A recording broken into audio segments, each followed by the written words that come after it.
Hello, namaskar everyone. Wait, boy, am I audible? Wait, let me just check if my voice is okay.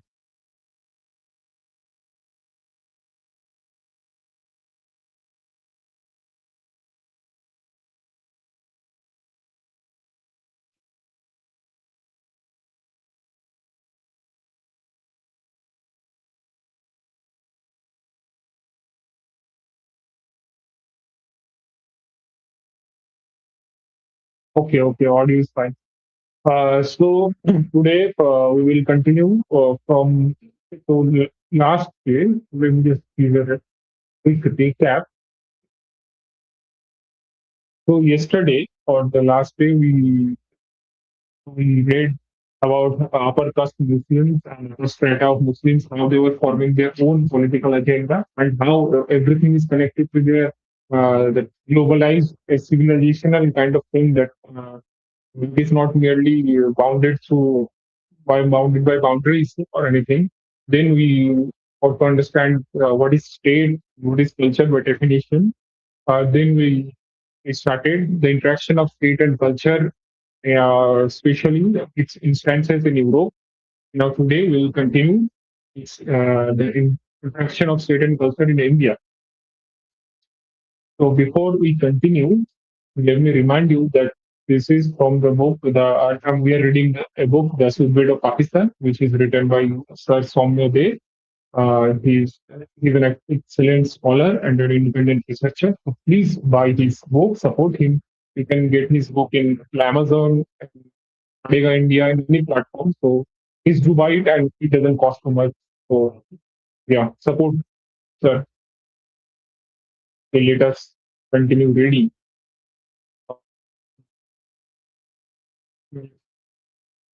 Over there. Yes. So left it last day here. We will continue from here. Coming to India, one of the ways in which state and culture interacted here was through the king's role as the sustainer of dharma. As a concept, dharma is remarkably supple. However, let us give it the working definition of a cultural matrix that compromises social, moral, and political norms along with a spiritual outlook. Okay, so however, please remember this. Let us give it the working definition of a cultural matrix that compromise social, moral, and political norms along with the spiritual outlook. Please do remember it. The social norms that emanated from dharma pertaining to the four varnas. One could term the uh, uh, one could term the varna order as semiotic complex, since each of the four varnas symbolize or meant archetypical social or economic function. The ancient Indian state, in its cultural role, was meant to be a sustainer of this semiotic complex. Thus, an epithet of the king in Sanskrit is Dharma Pravartaka, that is, one who upholds the Varna-based social order. The king did not just protect its subjects, Praja, from external danger, but also maintain the internal structure of society by upholding Varnashrama Dharma. If required, the king was meant to deploy danda or coercive power wielded in the form of the army to discharge this role and extend the limits of the state. For example, danda was used to establish the ordering of society in which caste as a theory of stratification became one of the mechanisms by which the state was made acceptable in areas where no state had existed earlier. Along with the Brahminical, the king as a preserver of dharma was an ideal in the Buddhist tradition as well. We see Buddhist texts using sobriquets such as Dharmadhvaja, Dharmaketu, and Dharmadhipati to denote the ruler. The rulers too, for their part, stressed their role as the preserver of dharma in its social aspect. Epigraphic evidence dating to the early centuries of the Christian era establishes that Dharmaraja was used as a proper name by several kings. Subsequently, royal epithet praising the defense of the Varna order appeared in inscriptions in the second century and then become common. As a matter of fact, ancient Indian political thought located the origin and necessity of the state or a designated ruling class with coercive power in the preservation of a society organized with honor, with their apportioned social roles. According to about half a dozen Puranas, tribes, Haris Sarma, Brahma prescribed coercion done as the profession of the Kshatriya so that the Varnas performed their respective duties. Besides, the Varna order, preserving and patronizing dharma in the form of its spiritual outlook and its semiotic expressions, commonly termed religion, was an important source of legitimacy for the ancient Indian polity. We see the Arthashastra of Kautilya prescribing how religious considerations ought to guide royal behavior in various situations. The text directs the king to respect the religious sentiments and practices of the conquered peoples. It was also meant to grant their priests several immunities as per the tenets of Brahmanical society. The Arthashastra also provides for the state patronage of several deities and their worship, especially enjoining the king to reserve the north of the city for its titular deity Nagardevat. Another suggestion that the Arthashastra makes is for the principal gates of the capital to be named after deities such as Brahma, Indra, Yama, etc. And for places of worship and pilgrimages to be constructed within its limits. In later post-Mauryan India, we find the Kushanas making an unambiguous declaration of the religion they profess.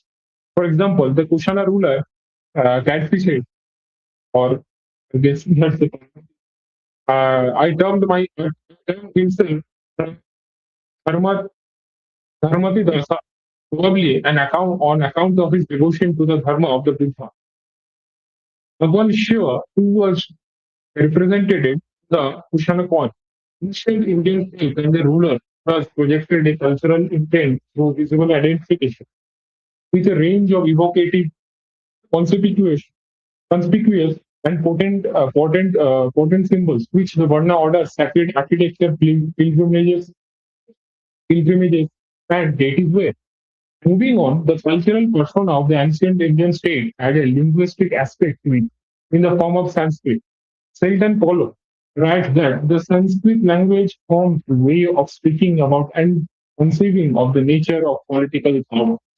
In an enormous cosmopolis that encompassed the whole of the Indian subcontinent and Southeast Asia, its development occurred as there emerged by the 5th century CE, a linguistically homogeneous and conceptually standardized form of Sanskrit political poetry. This political poetry was of two kinds, Kavya and Prasasti, published as inscriptions and used to and announce the glorious deeds, victories, valor, and virtues of rulers through this verse form. Sanskrit became a standard way of communicating political will and a means to the aestheticization of power. In the cosmopolitan which it obtained, one reason behind this, according to Polo, was Sanskrit's remarkable communicative capacity. Due to the formal and rhetorical attributes that it possessed, Sanskrit could make a reality in a way more real by rendering it more noticeable, more complex, more beautiful. Sanskrit, in other words, was very good at enriching reality, very likely because of its capacity to generate meanings out of it. Consequent to this, Sanskrit was considered a very appropriate vessel for the expression of royal will, and it came to be expected of kings to acquire felicity in the language. In other words, Sanskrit in ancient India was a remarkably evocative symbol of cultural power, and royal authority was meant to know how to wield it. We do indeed find rulers in ancient Indian history who used the Sanskrit language with great dexterity. For instance, some of the Gupta kings were Sanskrit poets of no mean order. That is, they were quite competent at composing verses in Sanskrit. It is probable that besides being connoisseurs and practitioners of Sanskrit literature, the Gupta kings also sought to invest their persons with a certain divinity. This is evidenced in the Raghuvamsham, allegedly a Gupta era text that identifies the ruler with the deity. Moving down a few centuries, we see that identification with cultural symbols such as signs and deities was often vital to the formation and functioning of states. In early medieval India, this was indeed so in South India in a big way. For example, James Hetzman writes about the Chola state, that is that is the Chola king, the Chola state that it displayed characteristics of the ritual segmented state. That is, the Chola king sought to unite disparate and autonomous local leaders under a single mediating against it through ritual means. These involved granting royal protection to religious institutions by making them tax-free grants and constructing shrines, and arbitrating local disputes, typically involving religious institutions. The Cholas thus represented a style of dharmic kingship. The king, as it seems, could project authority upon disparate local chiefs, and unite the realm by intervening in the administration of religious institutions. Temples. In this sense, temples were enablers of kingly power in early medieval India. Alongside, temples came to play together very important roles in early medieval politics. Being a symbol in material space of the sacred domain, the temple could be an instrument for the king to temporarily approximate that domain by identifying with the deity enshrined in it. This practice was began. This practice was begun by the Pallavas and augmented by the Cholas. Or the king could rule as the agent of the deity placed in the temple, apparently in search of greater authority and legitimacy. The Gajapati king, the Gajapati king Anangavima, uh, the Gajapati king Anangavima, Anangavima, Anangavima, the Gajapati king Anangavima, III, for example, did the same by surrendering his temporal powers to Bhagwan Jagannath. When a ruler sought to establish an imperial reign, he again did so vassal, uh, by putting himself in vassalage to a deity. For instance, as an imperial lord or Maharaja Dhiraja, he would style himself the earthly representative of the tutelary deity, Rashtradevat of the kingdom, usually Bhagwan Shiva or Vishnu. The tutelary deity was fitted out with the symbol of an earthly Maharaj, when the temple rites were assimilated into the palace rites. It has been argued that the construction of several large monumental temples, such as Raja Rajeshwara and Lingaraja, as regional kingdoms attained the height of their power between 1000 and 2030 CE, testifies to the process of peculiar deities being assigned a political role. The political or temporal role of the titular deity of a state was taken very seriously indeed. In 1354, Bukka, one of the founders of the Vijayanagara kingdom, made Virupaksha, a form of Bhagwan Shiva, that stated. So devoted were Vijayanagara rulers to Virupaksha that important state documents bore his signature. Richard Eaton suggests that the Vijayanagara state was imagined as a unique sacred space on account of its association with Virupaksha. Along with the shrine of Virupaksha, the Vijayanagara king supported the Ramachandra temple, which probably served as the state chapel and the focal point of a spatially articulated political theology, and identified the ruler with Sri Rama. Again, the annual Vijayadashami festival was very important for the Vijayanagara kings. On this occasion, they honored worthy Brahmins, the astrologer, and the Purohita, and held sports of elephants, horses, and foot soldiers. Through this grand display, the Vijayanagara kings incorporated the disparate elements of the kingdom into their sovereign being, rendering them all gods, metonyms of themselves. The power of the Vijayanagara sovereign was thus culturally uh, amplified and communicated across the realm through some spectacular symbolic displays. Based on what we observed, the European and Indian situation, it suggests that states may be termed culture power formations. As we see, the modern linguistic nation state primarily wields language, while the pre-modern state mainly utilized religion. To fulfill the expediencies of rule, For power enforcement, states thus represent specific alliances of culture and power. Culture buttresses and provides pathways to state power. Or one might say that culture in the hands of the state is the capillary force of the power embodied by state power, on the other hand, undergirds culture. This symbiosis of state and culture, as you see, is because both seek to regulate and order human behavior. They both, to borrow some Foucauldian phrases, are modes of action upon human actions, or forms of conduct upon conduct, or conduct among conduct. State and culture, in this sense, one might say, share a certain essence. Now, as we put the idea of what state and culture and uh, how state and culture is in interaction in Europe, in senses in Europe, and some examples are instances of India. Now we will dive into the book's main content, that is the Islamic State, that is the Mughal elite and its anxieties. Just give me a minute. It would,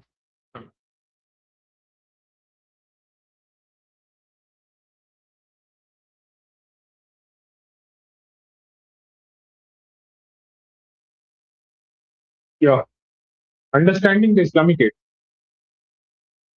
Let us make it clear that we are not using the term narrowly to merely denote Muslim religious beliefs, practices, and theories.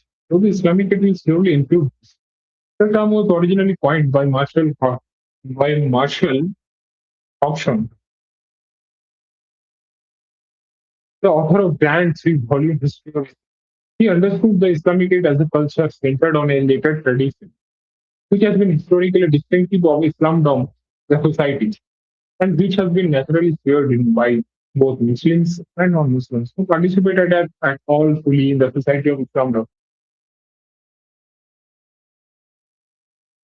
Simply put, Hobson primarily saw the Islamic State as a literary or literate tradition, historically characteristic of a Muslim society, but which could potentially include non-Muslims in its fold. Like us, we did not take a narrowly religious view of Islam. The term would be explained or referred to the social and cultural Muslims. Oh, Muslims, even when found among non-Muslims, as a social and cultural complex, the Islamic State could express itself through a language such as being the purveyor of rich later tradition, it always involved very fair numbers of non-Muslims. After all, one of the most well-known Urdu literatures in Urdu literature in is Munsif Premchand, a Hindu. If one could not refer to it, Urdu, as Islamic rights option, one could say it was a language of the culture of Islam. Now, this is crucial since, as it seems to us, option means that the Islamic is the same as the culture of Islam. In that case, along with Urdu, it is possible to identify so many other instances or components of the Islamic. Persian language and literary forms, Islamic architecture, the poetry practices and ceremonials of Muslim ruled states, the conceptions of sovereignty and legitimate kingship sought to be developed with reference to Islam. Islamic jurisprudence, theology, and devotion. Muslim attitudes towards non-Muslims and their religious beliefs and a rather heterodox mode of spirituality, such as Buddhism, just to name a few. The Islamic themes may be understood as so many artifacts, traditions, practice, ideas, and forms of behavior broadly associable with Muslims, all of them deployable as powerful and evocative symbols. The Islamic thus is the cultural matrix rooted in the social body of Islam. The Islamic cultural matrix might find some participation room for accommodation for non-Muslims, but only it seems as subordinate for or marginal partner, as the historical survey might suggest. Example, Islamic jurisprudence and conceptions of sovereignty could accommodate non-Muslims only as they mean. Muslim attitude towards non-Muslim religiosity have been mostly ambivalent, even hostile. And Islamic literary cultures, be it Persian or Urdu, only touched the elite fringe of non-Muslim societies. Among Hindus, they involved mostly Kayasthas, Khatris, and Kashmiri Pandits. Now, the symbolic waves of the Islamic state, as we understood, symbolic state Europe and India. So, basically, in Europe, as was the King James Bible, which Protestantism brings, then church and etc. etc. And in India, like we gave it outlook of such, like the temple, the deity, etc. Now, how the Islamic uh, how the Islamic aimed its symbol or established its symbol, the symbolic ways of Islam. An Arab army led by Muhammad bin Qasim marched into and conquered Persia early in 712 CE. A nearly 3 century long interlude followed before India had a second significant encounter with Muslim. It was in 1000 CE when Mahmud of Ghazni, ruler of a small principality in Afghanistan, commenced the first of his what eventually became yearly military forays into India.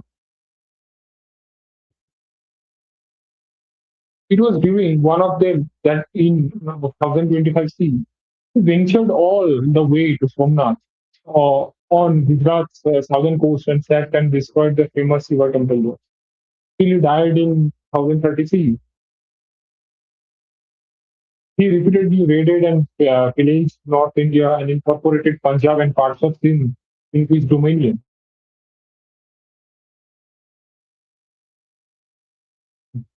Ghaznavid rule in India turned out to be relatively short-lived. Though. It ended in 1186 when Mahmud Ghuri took Lahore from the Ghaznavid. In 1192, he defeated Prithviraj Chauhan in the Battle of Tarai after being bested by him the previous year at the same place. Later, he slaved Qutubal-Din Aibak conquered Delhi, the Chauhan capital, laid the foundations of the Delhi Sultanate. Aibak became its ruler 12, 1206 and 10. After his master was assassinated in 1206 and inaugurated what is called the Mamluk or slave dynasty, followed by the Khalji, Tughlaq, Sayyid, and Lodi dynasty. This was a historical moment when we say the Islamic state form, a distinct culture power formation, was truly planted in India. The new state transformed Delhi's sacred spaces as Aibak constructed the Fatul Islam Mosque at Mirapur, alternatively Mihrapalli, currently known as Mehroli. Using the masonry of 27 pre-existing Hindu and Jain temples, unlike the ancient and early medieval Indian state, the Delhi Sultanate was not a patron and preserver of the science of deity. Though we learned that Aibak's master, Muhammad Ghuri, had issued coins bearing the image of Devi Lakshmi. As a matter of fact, it appears to be a pattern that the annexation of new territory to the Delhi Sultanate was followed by the destruction of temples. When Qutb bin Mubarak Khalji, 1316 to 20, defeated the Yadava dynasty in 1918, he constructed a grand congregational mosque in their capital, Devagiri, stripping 177 columns from Hindu and Jain temples nearby. According to Richard Eaton, the grand mosque at Devagiri projected Delhi's political presence in this distant province. Not long after Qutb Prince Ulugh Khan, son of Sultan Ghiyath bin Tughlaq, 1320 to 25, sought to project Delhi's political presence into another distant territory the same way. He captured Warangal, the Kakatiya capital in the Telugu heartland, and destroyed the great temple of Swayambhu Shiva that it was known for. Dismantled the structure to its foundations and used its masonry to construct a large congregational mosque. The Delhi Sultanate introduced restricted the public cultural displays of its non-Muslim subjects by violating the sacred spaces or shrines. Further, it continued to broadcast its authority through monumental mosques. We identify these as instances of semiotic oh, in the Indian context, image of a Islam, triumphant Islam. Little digression before we move on. Richard Eaton claims that attacking a temple patronized by an enemy king had been integrated into Indian political behavior since the 6th century CE. Very important. Seemingly, he is arguing that we ought to see the foregoing instances of temple destruction as a continuation of an age-old practice resorted to by Hindu rulers. But should we? Meenakshi Jain compellingly argues that we should not. What Hindu rulers carried out the rites when they attacked a temple in an enemy kingdom was image appropriation. That is, they carried away the Vigraha and installed it in a grand temple of their own. For example, she points out Yashovarman, the Chandela ruler, 1925 to 50 CE, seized an image of Vaikuntha Vishnu from the Pratihara ruler, Devapala, and installed it in the Lakshmana Vaikuntha temple at Hajura, while several Chalukya and Kalinga icons were placed in the Gangai Konda Cholapuram temple complex built by Rajendra Chola I, 1014 to 1044. These icons were likely to have been destroyed during military campaigns. Muslim rulers, on the other hand, were said to have destroyed entire temples and where that was not possible, disfigured the image. Further, we have seen above that not just Hindu but Jain temples which were unlikely to have been built and patronized by the dynasty who were destroyed in Delhi and Devagiri. Hence, we are inclined to think that the iconoclasm practiced by the Delhi Sultanate immediately belonged to an Islamic cultural discourse of power. Very, very important. Since on the references here, and maybe we'll cut this part like a clip, make it a clip, and put it as a video. That debunking of that Hindu kings or Hindu rulers also used to destroy temples after having over another kingdom, one to another kingdom. But that is simply not true. As you can see here, Meenakshi Jainji has debunked it very amazingly. Let's move on. Moving on, an individual ruler of the Delhi Sultanate would place his actions within a paradigm of Islamic symbolism. This is Islamic symbolism, by the way. Destroying temples, stripping them, then building a mosque. Islamic symbolism or cultural ideals. Apparently, to lend his authority greater salience and validity, Shams al-Din Iltutmish, 1211 to 1236. For example, he instituted a full-fledged department with qazis, muftis, and Sheikh al-Islam to deal with religious matters. To build mosques and madrasas to strengthen the foundations of his rule. Iltutmish was close to the ulama too, writes Sunil Kumar, since he shared their concerns regarding the imposition of the Sharia in his domains. He used the Sharia as a justification for charging jizya, and also destroyed some old temples on the ground that they were usually Muslims. Apparently, he sought to pose as a sultan who performs the dual role of conqueror and protector of the holy law, Sharia. Reportedly, he also ruled the fact that Muslims, or sorry, I think it would be wrong. He also ruled the fact that Muslims, in terms of strength, were still like salt in a dish, and thus unable to wage all-out war, either to force infidels to accept Islam or to exterminate them because of their refusal. Cultural portion of the state in the rule made such posturing necessary. In Islam, writes S. Nurul Hasan, provided a powerful binding force for the ruling classes.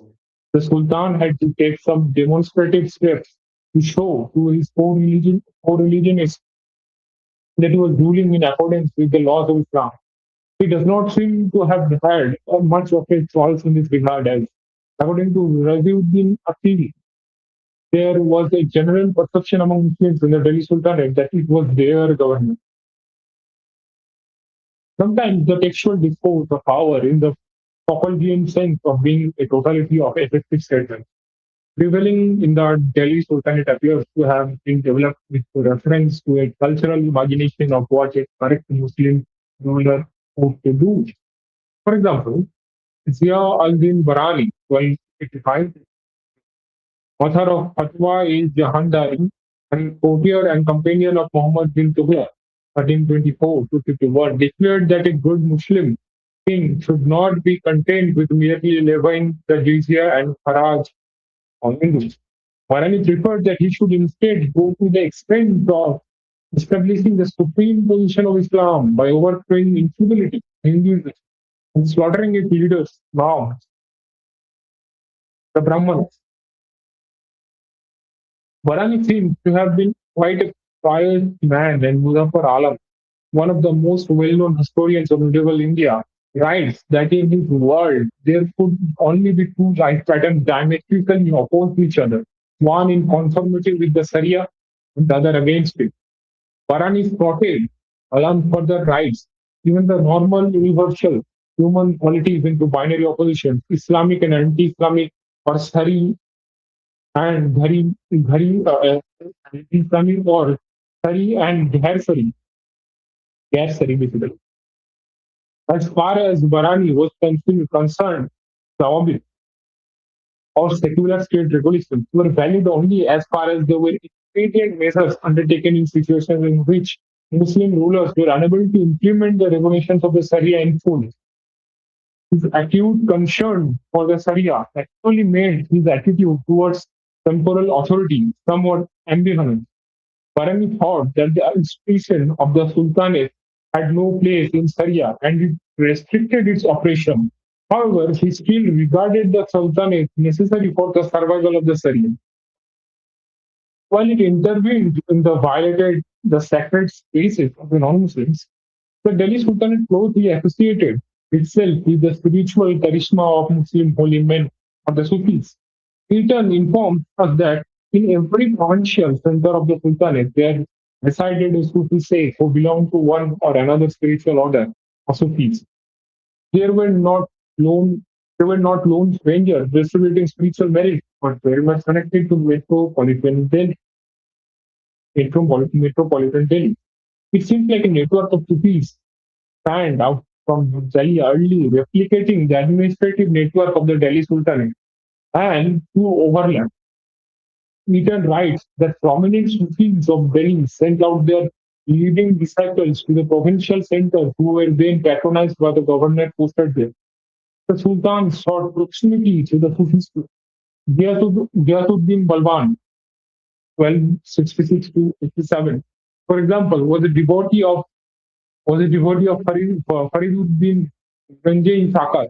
The Lodi Sultans dined in the company of the Sufis. The Sufis, on the other hand, often subserved the Sultan's interests. They would participate in military campaigns and even give suggestions as to how they might be prosecuted successfully.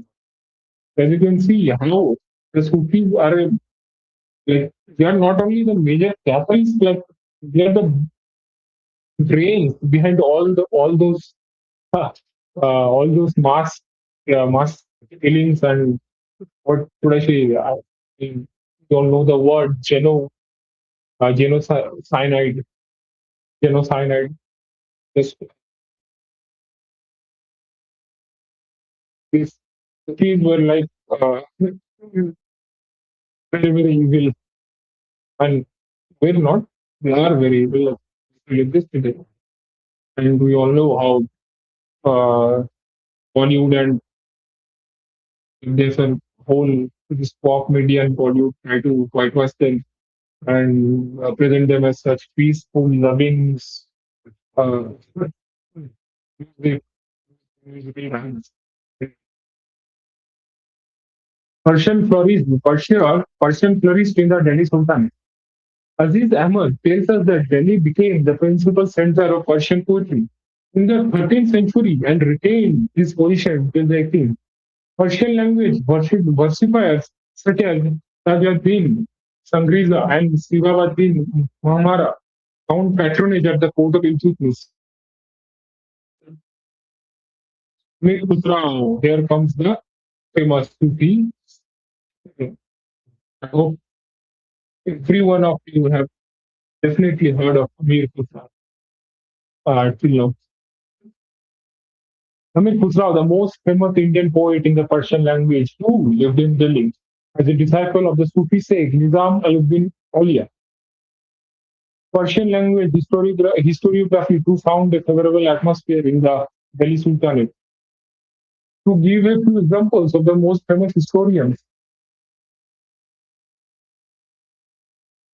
to give a few examples of the most famous historians and the histories that one associates with them, there is Minhaj al-Siraj, Minhaj al-Siraj, al-Jani, his Tabakati Nasiri, a work dealing with the Ghurids and early Mamluk Sultans in particular. Hassan Nizami's Rajal Maasir, which deals with the reign of Aibak, and Barani's Tariq-i Firuz Sahib, which concerns itself exclusively with Indo-Muslim history. The rulers of the Delhi Sultanate, much like the Ghaznavis, appear to have been Persophiles, to coin a word on the lines of Anglophile and Francophile, like Persian, Persian and Persi, Urdu and all, so Persophiles. Persian was the language of cultural power par excellence in this age, just as Sanskrit was in ancient India. Oh, by the way, let me stating the important fact that uh, who wrote Chhap Tilak, a very famous uh, song, a blasphemous song, as you can say, or a song to convert the infidels, or he raised the infidels and then to convert them, especially the Hindus. More continue. We seem to be now in a position to identify certain standards, semiotic resources, or cultural aspects of the Islamic state form, or its cultural power, culture power formation, as it came to be in North India. This could be projecting sovereignty through monumental Islamic architecture and betterment of the public cultural displays or sacred spaces of non-Muslims using a discourse or imagery that harken Islam as a preferred cultural ideal to amplify legitimate and moralize royal authority. Preference of the Persian language was superior, especially with the spiritual potency of Sufis. The Delhi Sultanate rooted its power through the foregoing symbolic props and projected a cultural persona. Just as states in Europe and India historically acquired efficacious power and cultural persona through a Christian moral and visual rhetoric. Association with the Varna order, signs, dating, and the Sanskrit language. We think that the Islamic character of the Delhi Sultanate was a constant in the sense that it adopted the symbolic forms and practices identified above to project a particular cultural persona, even if it had individual rulers who did not seem to have been very orthodox Muslims. For example, Sultan Balwan of the Mamluk dynasty, 1266 to 87, declared that since he could neither act as a defender of the faith in Panha nor follow the religious commandments, Dildari, it was enough for him to dispense justice. Adl, while Muhammad bin Tughlaq, 1325 to started with peace and Islam being ruled by sultans who were not very observant Muslims. They could have sometimes made major cultural concessions to the non-Muslims as well. Testifying to its unvarying Islamic cultural persona, the authors of this concession legitimated them within specifically Muslim notions of fairness and justice. So every time they made and concession came not from their mind changed or their philosophy or anything changed. The concession majorly came from a position of lethargy and like a position of like a sense of confirmation. That is clear here. there's nothing happening to us and all. Okay, but as the moment they they get this they get this into the state of lethargy or to do like this, the Sufis came and then the Sufis came and they matched the fire, they lit the fire, like, and then it, to turn it into the for general fire. In a way, major catalyst. So they were performing a role of major catalyst for to the Delhi Sultanate from the Islam that got 1500 years ago.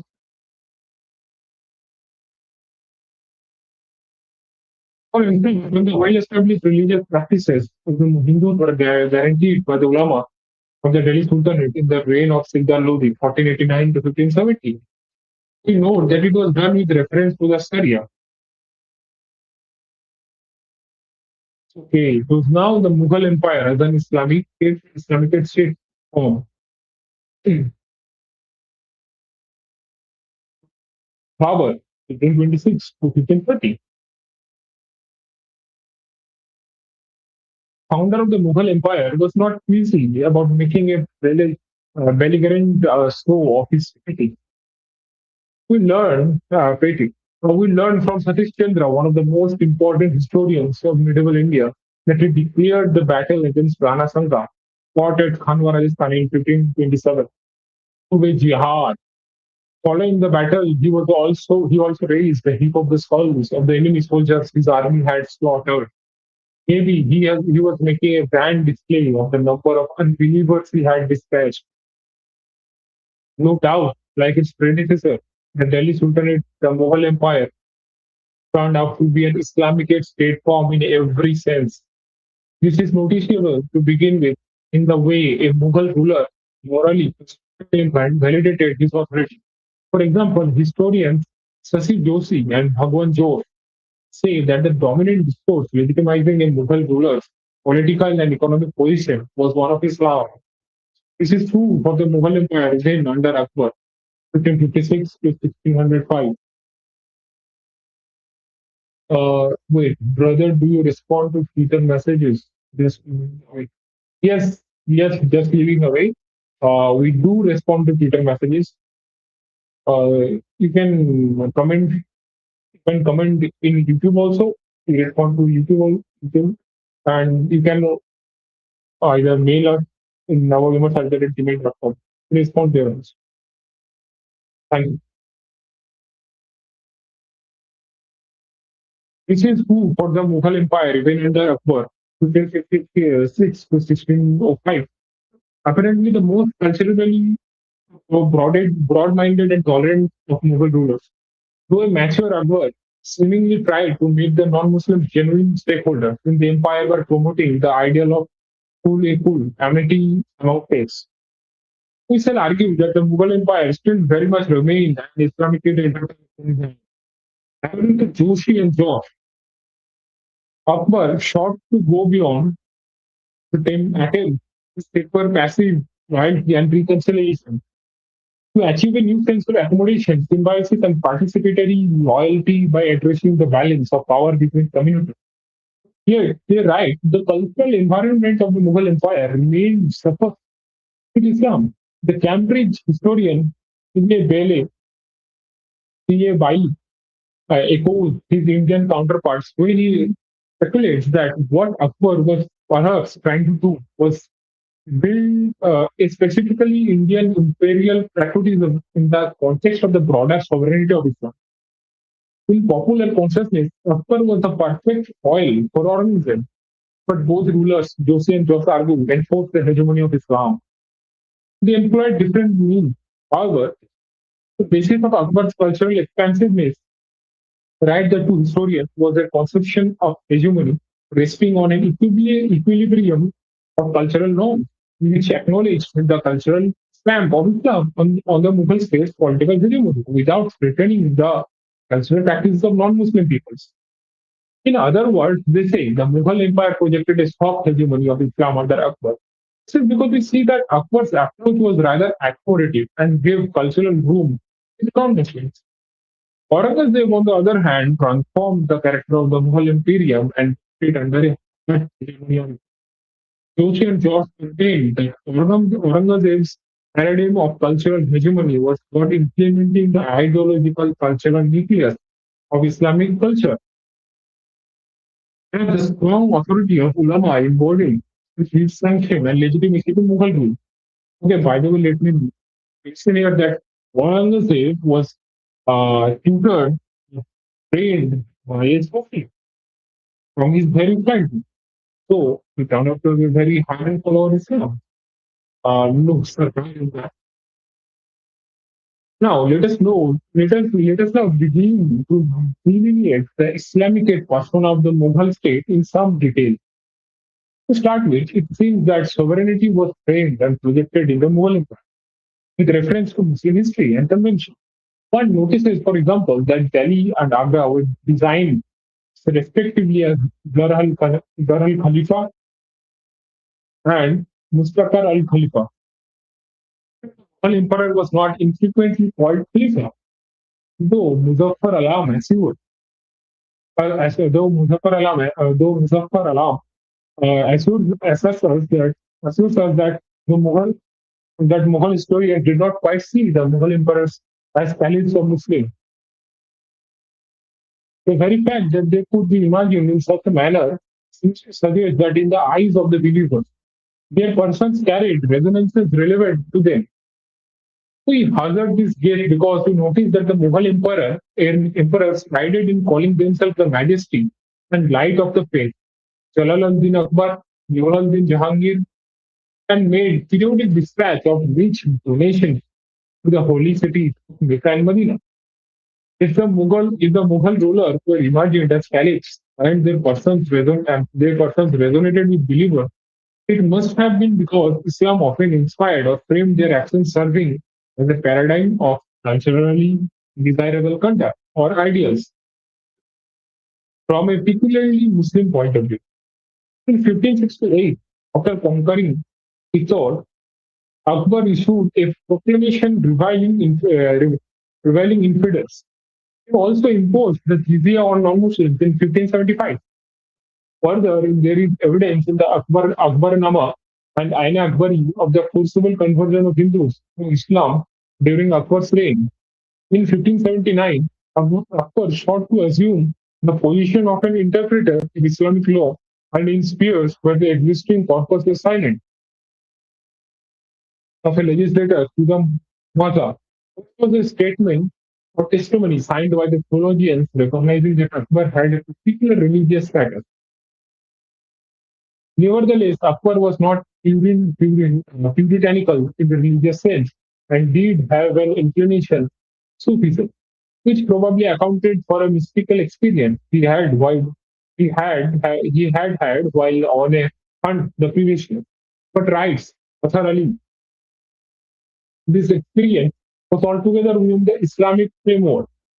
This is why when he built a pavilion, laid a garden around it to commemorate it, he called the place Little Mecca, Makkah-e-Puhur.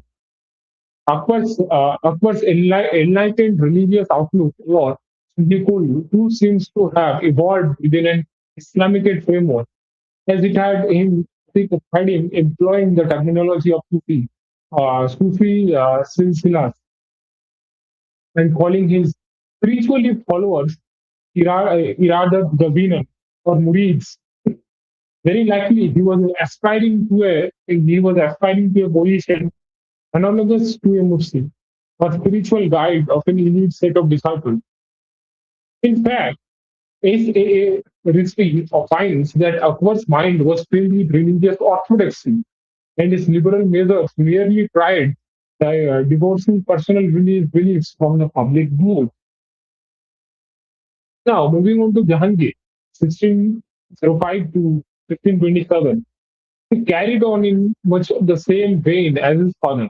Among the achievements of his reign are listed the consolidation of the basis of the glorious community and enforcement of the precepts of the illustrious Sharia.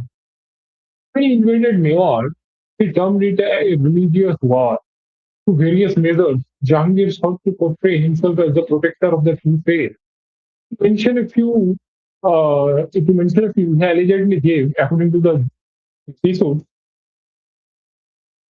he said, daily allowances to those converting to Islam, put an end to Hindu men marrying Muslim women at Rajouri, and pardoned certain prisoners if they turned Muslim.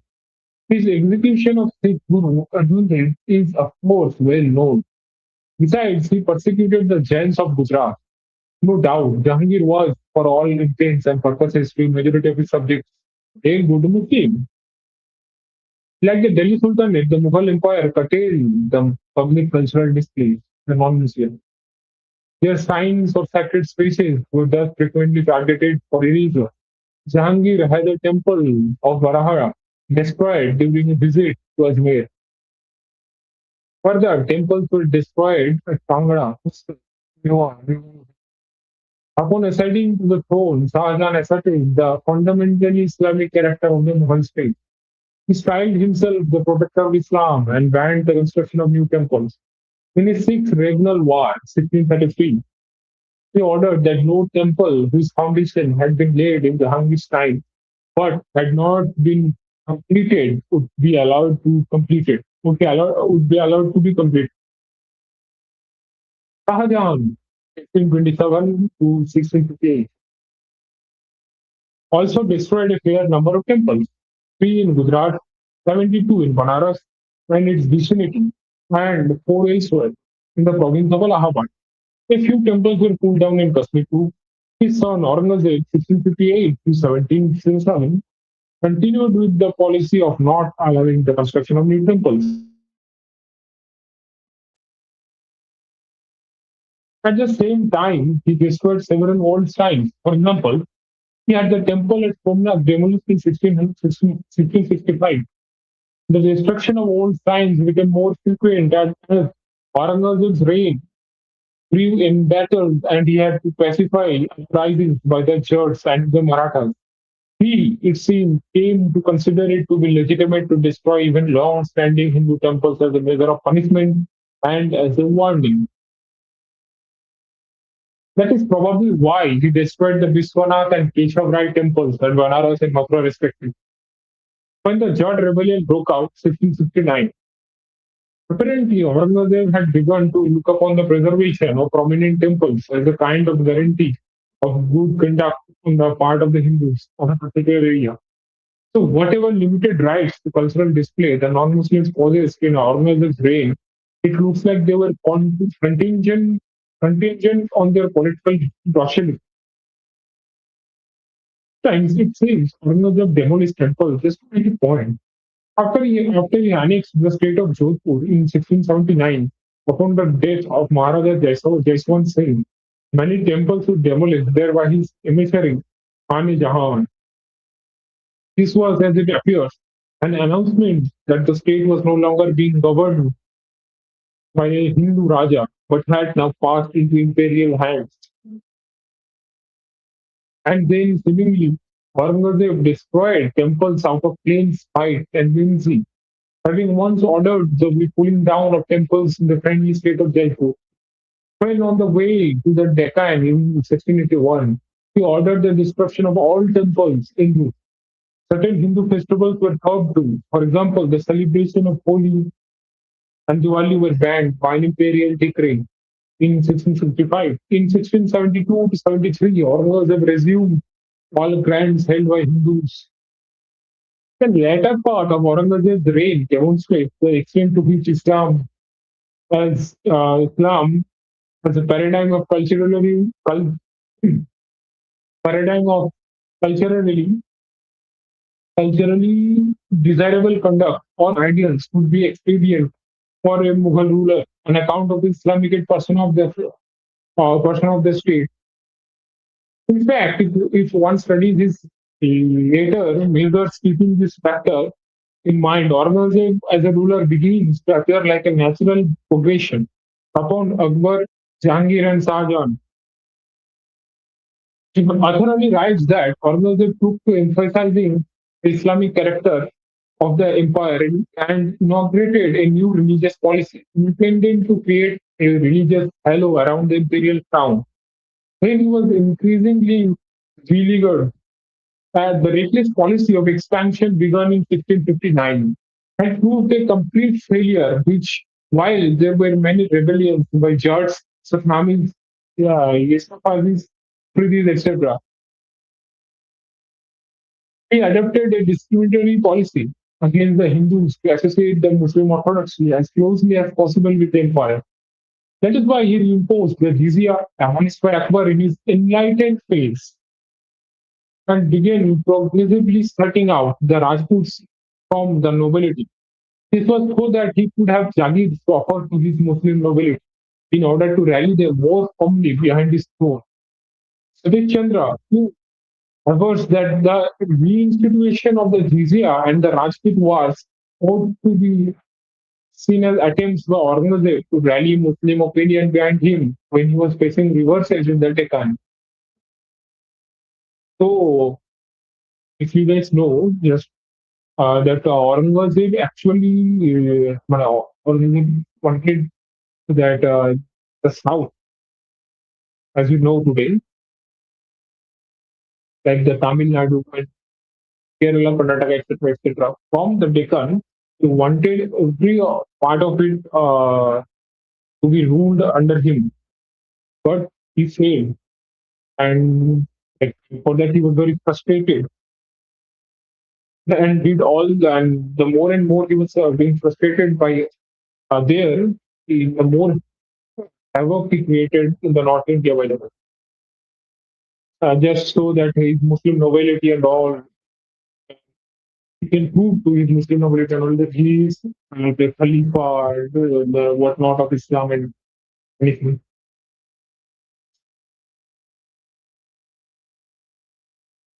Okay. Now, however, he argues that Aurangzeb was not pursuing a preferably anti-Hindu policy since the number of Hindus in the Mughal nobility rose in the latter part of his reign. Superficially seen, this is true. Overall, the number of Hindus in the nobility did rise during his reign, but it was due to the influx of the Marathas. They had not been, yes, by the way, the Marathas were or the Marathas were the reason why he was failing at conquering the Deccan to the south and all. They had not been recruited to the service on account of policy of religious tolerance, but had practically forced their way in. It appeared that the Mughal ruling class would be complicit with the Mughal emperor in culturally constraining the non-Muslims, despite being privy to relatively enlightened viewpoints. For example, the Mughal elites were familiar with the ideas of Khwaja Nasiruddin Tusi, the 13th century Persian polymath. In the Akhlaq-e-Nasir, it takes that Tushio authored, the ideal ruler was imagined as one who would harmonize the conflicting interests of diverse social and religious groups in the state. Tusi inspired many later thinkers. Conception of Muslim kingship remained the ideal in later Akhlaq texts. The intellectual tradition that Tusi inspired in emphasized the maintenance of balance in society and not the stamping out of infidelity and idolatry. The text composed in emulation of Tusi evaluated a ruler and his function for justice in light of the reason of, and not any religious code. Okay, where are 64?